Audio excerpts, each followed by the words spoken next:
Morning. Welcome to Great Transition Strategies, Monday Morning Standup. 5 minutes to get your week off to a great start and potentially give you something to make you a more effective leader. Today's topic, onboarding. The motivation for this is our son and wife, they just had their first child, and we're experiencing and seeing the amount of effort that they're putting on into that young little guy so he gets off to a great start. Made me think about onboarding in an organization. How do you onboard folks in your organization to make sure they are off to a good start and perform the way you want them to? All right, so let's talk about this. And let's talk about it at 3 levels. I want to talk about the entry level, think about mid-level managers, and think about senior leaders from director, VP, maybe to C-suite. So think about it. We'll start at the low end. You bring someone on as an entry-level person in your organization. And I want you to think about, one, what do you spend the time on when you onboard them? To what level of detail and for how long?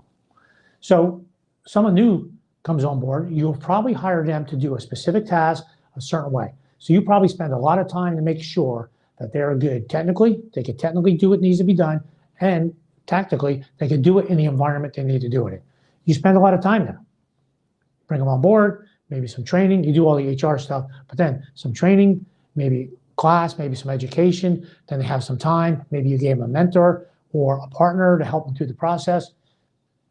So a month in, okay, let's do some more training, maybe another 90 days, but you want to make sure they're capable. So you really spend, one, in the area, where, okay, what are you giving them? It's probably technically and tactically in the business, to what level of detail, right? Okay, what's the level of detail again, and for how long? So we probably have that down really well. Now let's go to the next level, mid-level managers. And I want you to think about those that you bring in from the outside compared to those that get promoted in the organization. So mid-level managers, what do they need? Well, they probably got promoted because they have some technical expertise and tactical expertise. They can deliver technically in this environment, they're doing well, and you see leadership potential. So here they're promoted, or you brought someone in. Okay, so now, where do you give them the time?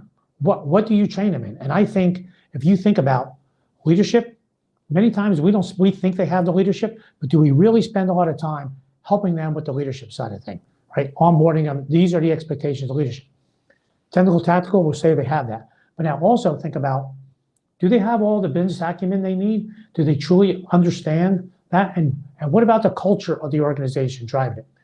Many times we do not give them what they need so they can truly be successful. And I think those are 3 areas we really need to focus on, right? So we need to focus on leadership expectations, the culture of the organization, and the business. They may be responsible for things they've never been responsible for.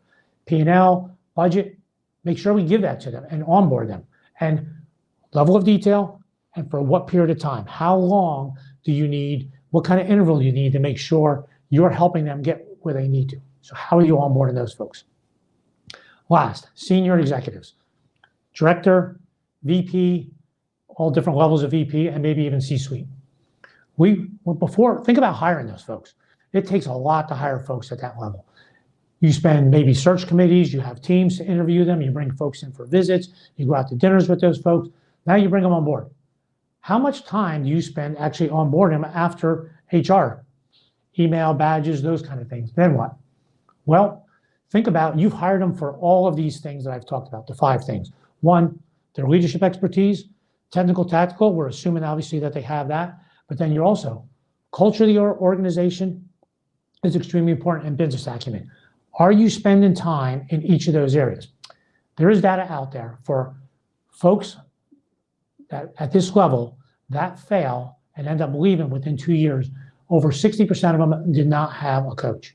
When you put a coach with those individuals to help them through that process, they are much more successful. So think about, what do those folks at the highest level require? What is the type of help that they need to be onboarded well? What's the level of detail? And for what period of time? If you take a look at each of these areas, so that's for the senior folks. So if you just back up, look at your organization, think of entry level, think of the mid-level managers, think of the senior folks. How do we onboard them? What level of detail do we have? What are the areas that we focus on? To what level of detail? for what period of time? I think as you look at that, and if you take a good, solid look and give them what they need, you're going to see a much more successful organization. Thanks for listening. Hope you found that helpful. See you next Monday morning, 8:30. Have a great week.